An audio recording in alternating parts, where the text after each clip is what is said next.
Some men go their whole lives without ever saying out loud, "I miss him," or "He hurt me," or "I just wanted him to see me."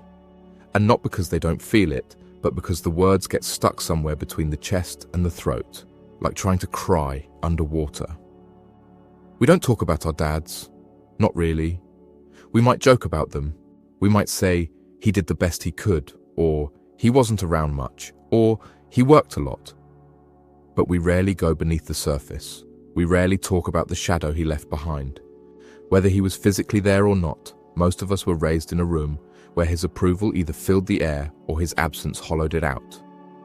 For some, he was the loudest man in the house, yet the hardest one to hear.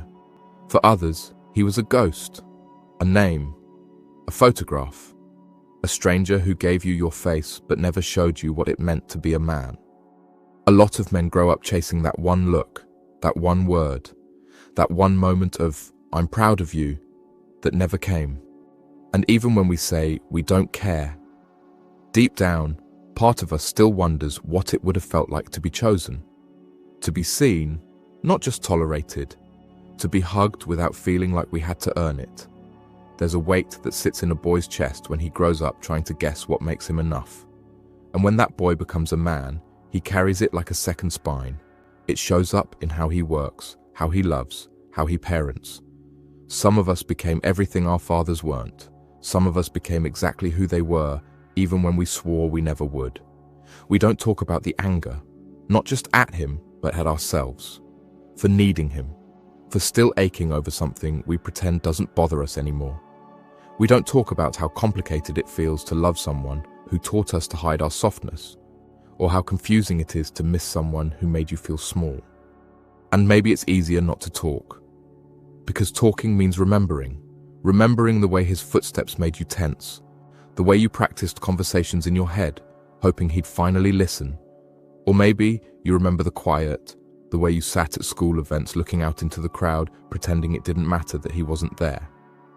We don't talk about it because there's no clean way to say, "I wanted a better dad than the one I got." And even when we say it, we feel guilty, like we're not allowed to be disappointed. Like if we open that door, we'll start crying and never stop. Some of us are fathers now. Some of us are scared to be, afraid we'll mess it up the way it was messed up for us, afraid we'll either love too hard or not enough, afraid we'll never hear those words from our own kids because we never learned how to say them ourselves. And still, we stay quiet, because silence was taught to us, passed down like an heirloom. We learned to keep it together, to nod and smile, to carry the broken parts like they were normal. And in that silence, we lost a lot. Connection, healing, peace. We lost the chance to say, "I needed you," and have it mean something. But the truth is, we needed them more than we admitted. And some of us still do. It's not about blaming. It's not about hating. It's about naming. About standing in front of the mirror and saying, "I loved a man who didn't know how to love me back. And that hurt." Or, "I became a man he might not even recognize now." Or maybe just, "I wish I could have known him without all the anger in the room." We carry stories in our blood. And whether he was the hero or the ghost or the stranger or the soldier or the man in the next room who never said much, he shaped us. And if we're honest, some of us are still trying to become men he would have been proud of, or men he would have wanted to become if someone had shown him how. So, no, we don't talk about our dads, even when we should. But maybe today someone does, quietly. Not in anger, not in praise, just honestly.